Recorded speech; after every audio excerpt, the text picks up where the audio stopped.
Hey, good morning, students. Now we are going to study the next topic, that is the divergence of the scalar field. Uh, in the last video, we have studied the gradient of the scalar field and physical significance and example for the scalar field. Now divergence. Back to back, we are going for the next topic also. So I can say divergence of the scalar field. Divergence of the scalar field. Got it? Now, what is the divergence and what is its definition? So, to understand what I mean by divergence of the scalar field, let us consider the vector differential operator del bar and the vector field v bar, right? And if you are taking the dot product of the vector differential operator and the vector field v bar, so this will give you del bar dot v bar, and this is called as the divergence. This is the definition of divergence. Got it? Now let us do calculate, because we know the relations for differential operator. And what is v bar? V bar is a vector field, and let me write the component of v bar. V bar is equal to Vx into I bar plus Vy into J bar plus Vz into K bar. So this is the value of V bar.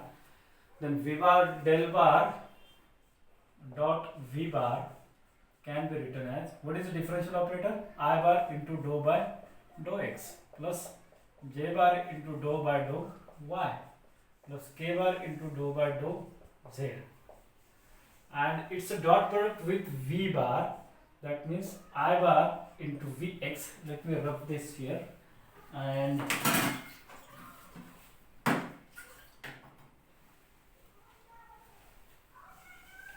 so V bar I can write I bar into Vx plus J bar into Vy plus K bar into Vz.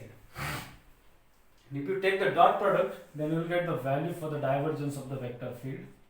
So del bar dot V bar is equals to I dot I is 1, and hence you will get dou Vx by dou x plus dou Vy by dou y plus dou Vz by dou z.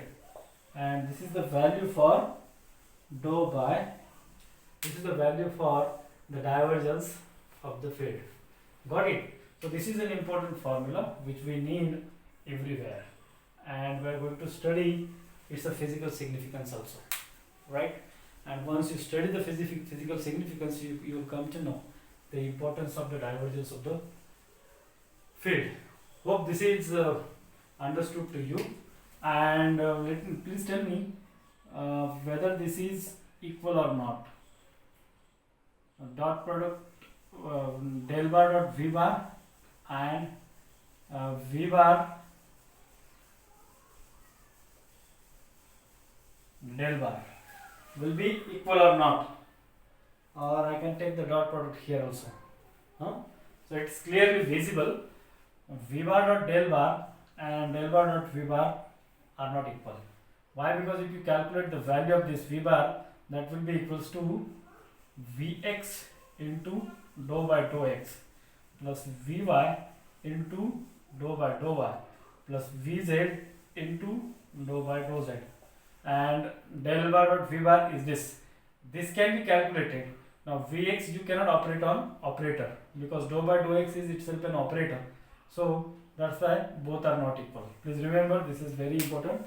And therefore, now let us finish this and we'll go for the physical significance of the divergence. And to understand the physical significance of divergence, let me consider a parallelogram, right? So the physical significance of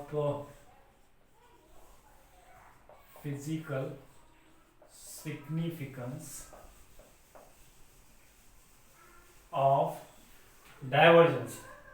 Let me write in short div, that means divergence, and into bracket I can write del bar dot V bar, right? Now to understand the divergence physical significance, let me draw the three axes. So these are my three axes. This is my x-axis, this is my y-axis, and this is a z-axis. Axes are the dummy, so you can consider this as a x, y, z, or x, y, z, anywhere. So the understanding is important. So this is my y-axis, this is my x-axis, and this is my z-axis. And let me consider a parallelepiped. Why? Because I have to consider a particular figure through which a fluid is moving. So this is my parallelepiped, right? And this is the back side of the parallelepiped, right? So I will indicate this back side with a dotted line, so that you can understand it well. This is the front side. I need not to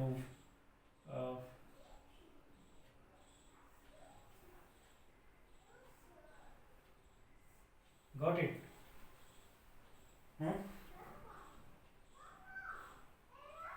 This should be a dotted, no? I will make it dotted here because this is also back side, right? And I should make this also dotted. This is also back one.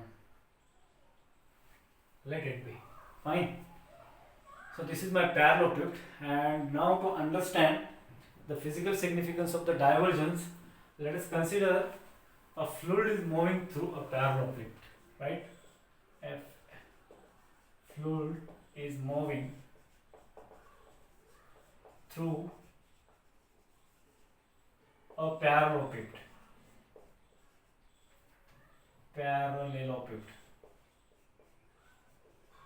or parallelepiped, I can say, right?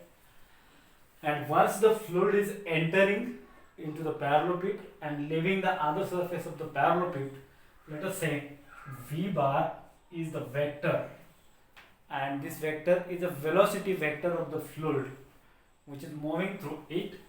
And what are the component of this one? I can write Vx, V bar is equals to I bar into Vx plus J bar into Vy plus K bar into Vz. Now what are Vx, Vy and Vz? Vx, Vy and Vz are the velocity components of the fluid which is moving through the parallelepiped along x direction, y direction and z direction, or you can say along x axis, y axis and z axis. And one more thing, dx, dy and dz are the sides of the parallelepiped, right? Got it? Now this is your y axis, that means this is your dy value, dy side. Now this is your x axis, that means this is your dx. Got it? And which one is the dz? This is the dz, or this is dz, both are dz. Got it? Now consider the point P which is at the center of the parallelepiped, right? So let us say this is point P which is at the center, right? And let us say this is my face ABCD, ABCD, and this is another shape ABCD, E, F, G, H. These are the two cross-sectional areas or two end faces of the parallelepiped in which the fluid is entering and fluid is leaving. These two faces are important for us, and therefore let us consider this is center of the face EFGH and this center of the face ABCD. Now once the fluid is covering distance from point P to the center of the face EFGH, how much distance it will travel? This will travel the half of the side distance. That means this will travel a distance equals to dy by 2. This is dy and this distance will be dy by 2. Got it?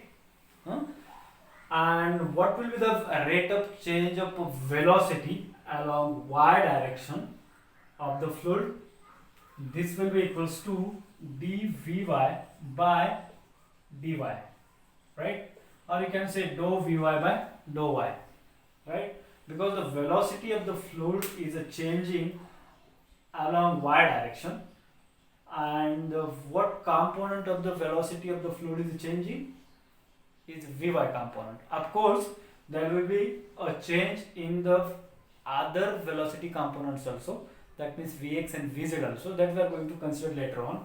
Let us first consider the small infinitesimal change in the velocity component of the fluid along y direction and generalize the case for x axis and z axis also. So after this, I think you have understood the point, right? So what will be the total change in the value of the velocity of the fluid along y axis when it is moving from point P to the center of the face EFGH? That infinitesimal change will be equals to Vy plus dou Vy by dou y into dy by 2, right? This is the original velocity of the fluid that must be considered, and this addition is because of its adding into it. Got it? Similarly, what will be the change in the velocity of the fluid at the face ABCD? So this will be equals to Vy minus dou Vy by dou y into dy by 2. That will be a negative minus. Why? Because it is at the back side of the point P. Got it? So hope you understood both the points, right? And let us say what will be the volume of the parallelepiped. Let us indicate the volume of the parallelepiped by letter d tau. So d tau will be equals to the product of all the sides.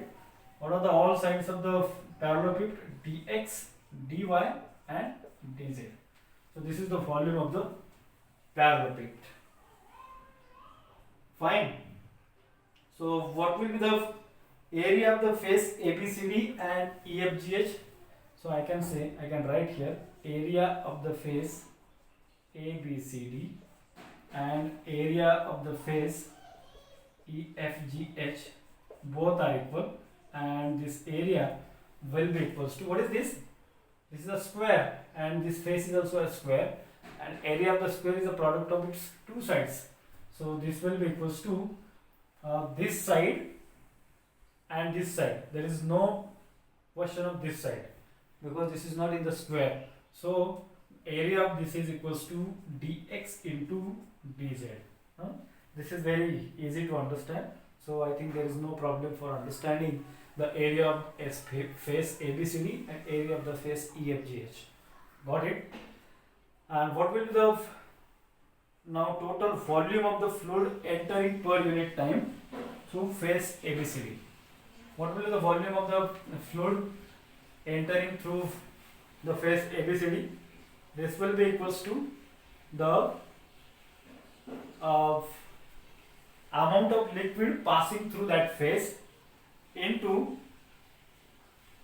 this area. So I can say the volume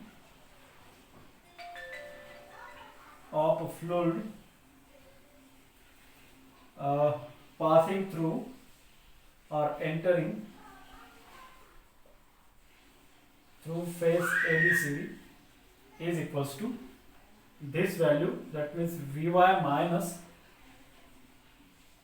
dou Vy by dou y into dy by 2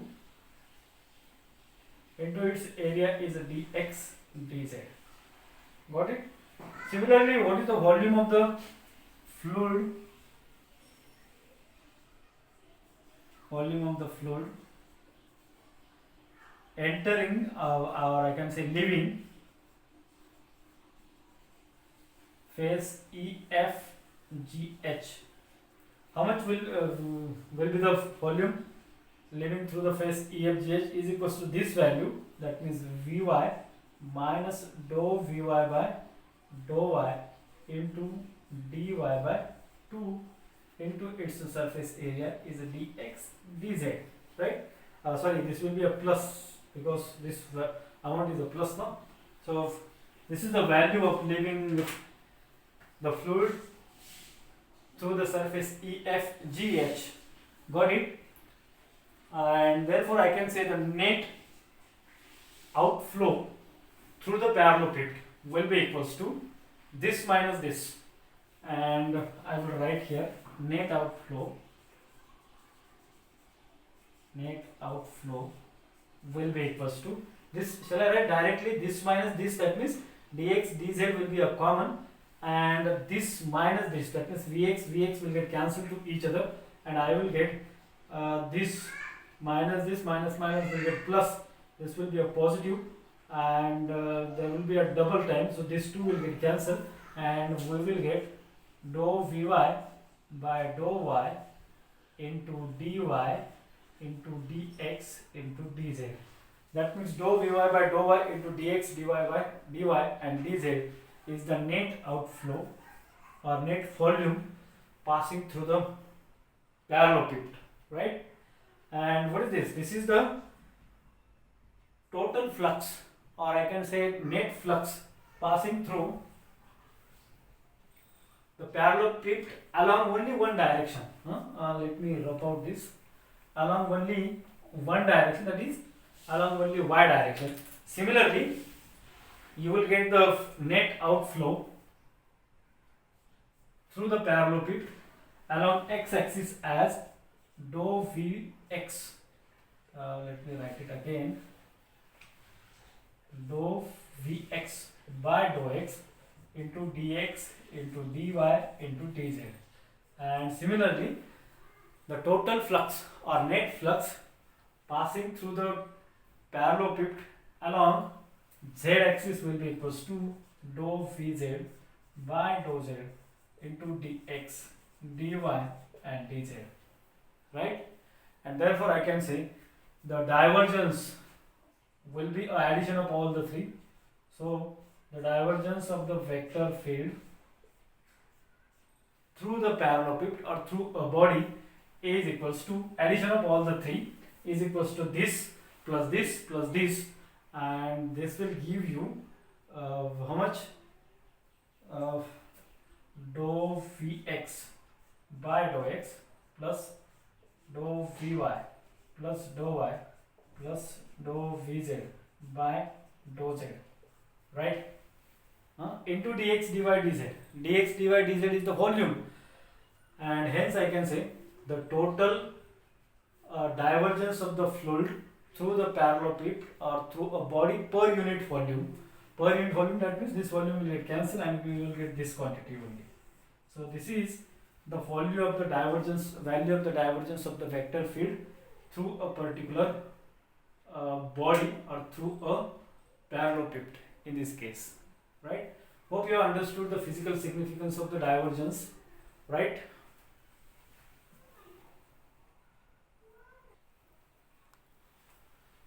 Now, if the physical significance of the divergence of the vector field is known or is studied, and if it is understood to you, then let us try to conclude something from it.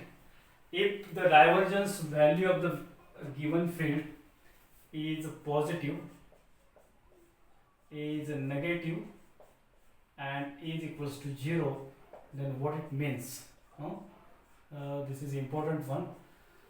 If the divergence of the particular field is a positive, that means the fluid is moving away from that particular body, right? If it is positive, that means it is moving away from it, right? If the negative, that means it is entering in the body, right?